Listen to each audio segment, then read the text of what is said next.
Hello, welcome or welcome back to my channel Read with Bindu. For today's video, I am going to do my September wrap up. I had such a great month. Let me tell you, I read a little less books than my usual month, but it was a great month regardless. I met up with a lot of friends and family and I had so much fun. Let's dive into it without further ado. The first book that I have is Sharp Objects by Gillian Flynn. It's a thriller. Let me tell you, the entire book is so disturbing since the beginning. Disturbing is definitely one word to describe it. The plot, the characters, the writing, the twist, every single thing, I did not see them coming at all. From the beginning, I was so uncomfortable reading the entire book. It revolves around a main character who is a writer. She has gone to her hometown where children were getting abducted, or girls specifically, I must say. So she was sent there to investigate and write an article for the newspaper that she's working for. There she stays with her family. Her mother especially plays a major role. She also has a half sister who is 13 years old. Okay, I have a very serious doubt. Is it like a cultural difference? Is it common in America or like in the West for 13-year-olds to drink and smoke and do drugs? Because I was literally so confused. I was so uncomfortable looking at this 13-year-old girl doing all these things, because in Asia, or maybe it's just a generational gap, I don't know, because when I was 13 I didn't even know about such things. So yeah, please let me know. Okay, my next book is a very famous one. Can you all guess? It's Harry Potter and the Philosopher's Stone, or the Sorcerer's Stone in some places. This is the first time ever I'm reading Harry Potter series. I don't know why it took me so long. I have watched the entire movies, of course, the franchise I've completed, but I've never picked up the books because they're so heavy. They're like big books, and if once I start one book, I cannot stop in the middle. I have to read the entire series. So finally, I picked it up, Harry Potter by J.K. Rowling. I thoroughly enjoyed it. I already went in knowing that I would enjoy it. It's a 5 stars easily. There's no doubt about it. I don't think there's a need for me to explain what actually happens in this. Regardless, let me tell you, there are these 3 friends, teenage friends, who are going to this magical academy. They are wizards in this world. They have all these magical powers, and they're fighting against this one evil force. That's the entire story is about. But that's just not it. The friendships, the dynamics between every single character, it's so well written. I absolutely get the craze. Okay, next up I have Patience by Lark Taylor. It's a first book in the Damned Connection series. It's a MM romance novel. It is a paranormal book. Let me tell you, the premise is so interesting. One of the main leads is an angel turned to demon because of some curse or some war he was part of, and other main lead is a human. So their paths somehow collide and they get together. They are like soulmates. They're literally bonded to each other. They're each other's mates.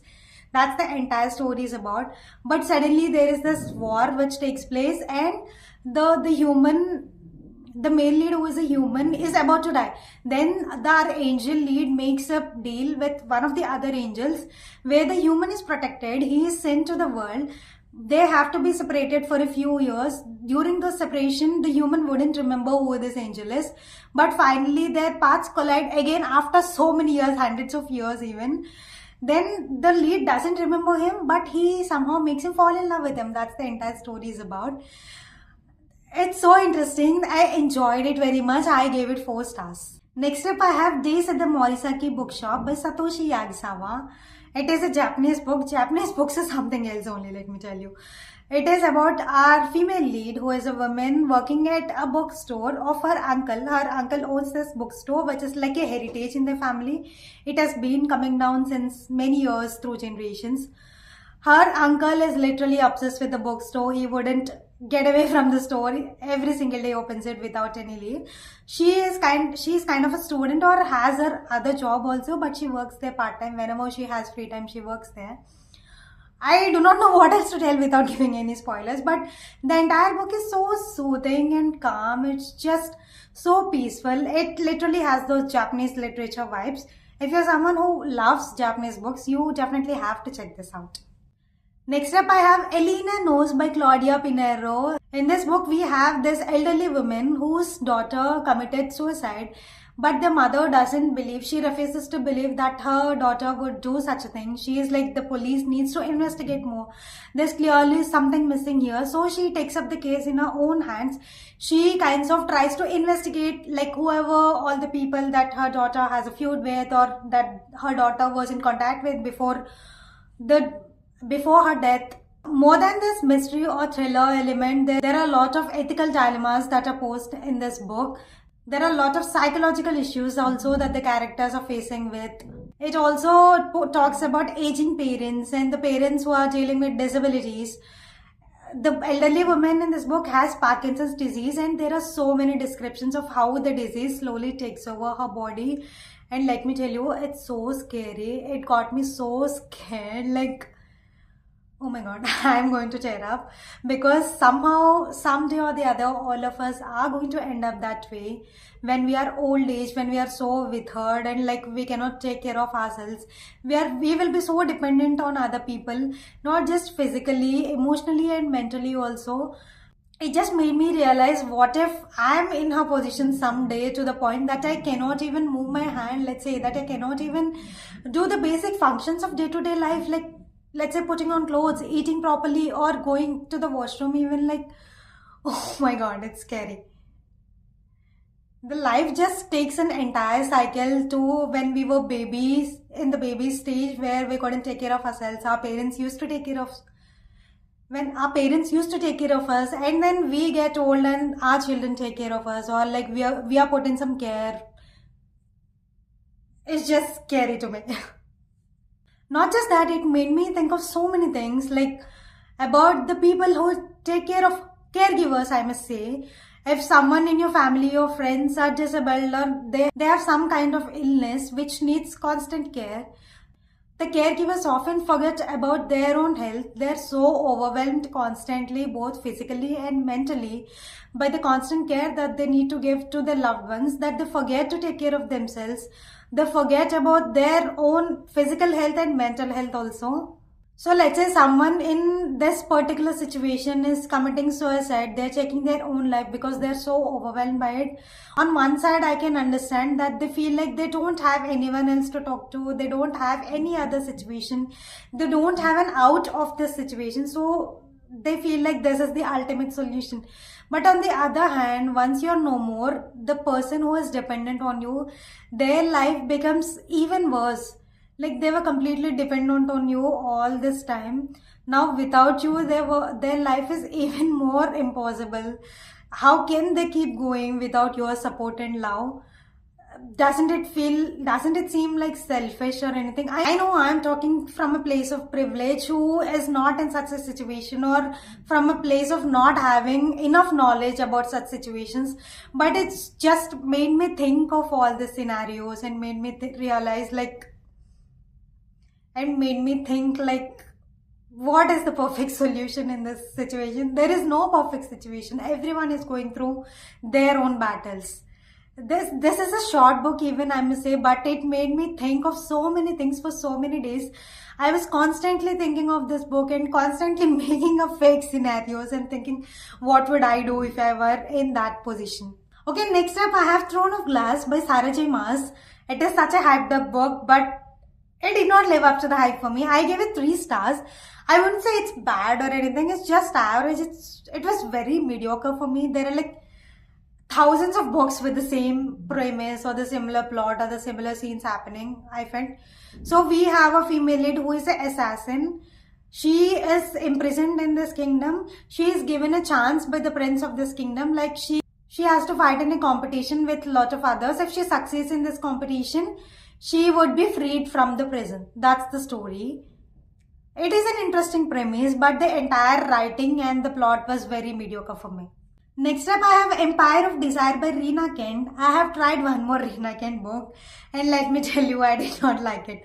I gave it 2 stars. It's basically an age gap romance. I usually love age gap when the characters are of certain age, not like teenagers or like they're barely above 18 and we are calling them adults and whatnot. No. But in this character, she is 20. It's still kind of borderline creepy, but whatever. So she has feelings for her dad's best friend. he has been taking care of her since her childhood. It's very weird, not gonna lie.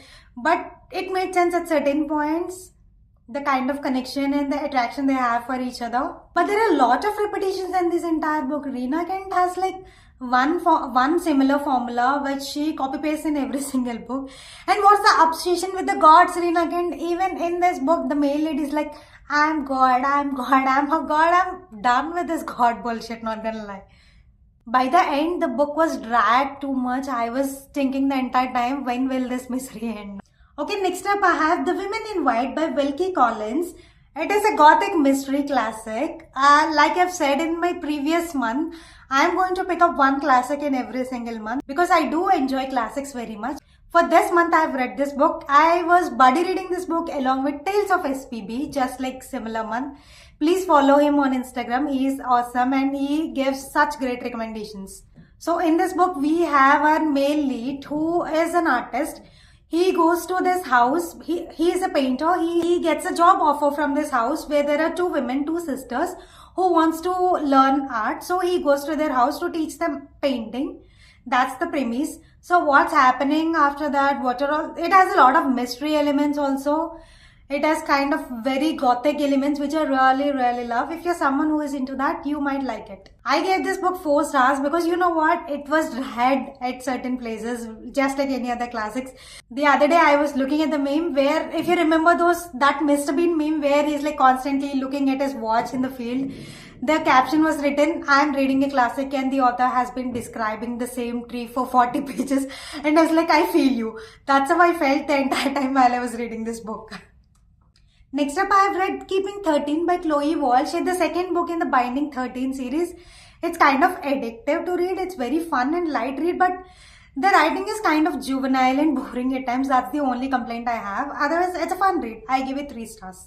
Okay, next up I have For the Fans by Naila K. This is my first ever book by Naila K. I have seen some reviews about this author. A lot of people have absolutely raved about this book and this author. They love her so much. They love her work so much. So for someone who is new to this author, she writes about taboo romance, especially queer romance. So in this book, we particularly have these 2 male characters who are kind of stepbrothers to each other, don't judge me. So they kind of fall into this financial crisis. Their parents cannot pay for this, their parents cannot pay for their tuition anymore. So one of the guys is like, his friend has an OnlyFans account. She recommends him, why don't you start an OnlyFans account yourself? You're gonna earn a lot of money quickly because otherwise you're not gonna be able to pay for your college. You're gonna have to drop out. You have a lot of bills also to take care of. He's like, okay, let me explore it. That's how the entire story begins. And then the audience kind of requests him to bring in a third person or another person into the relationship.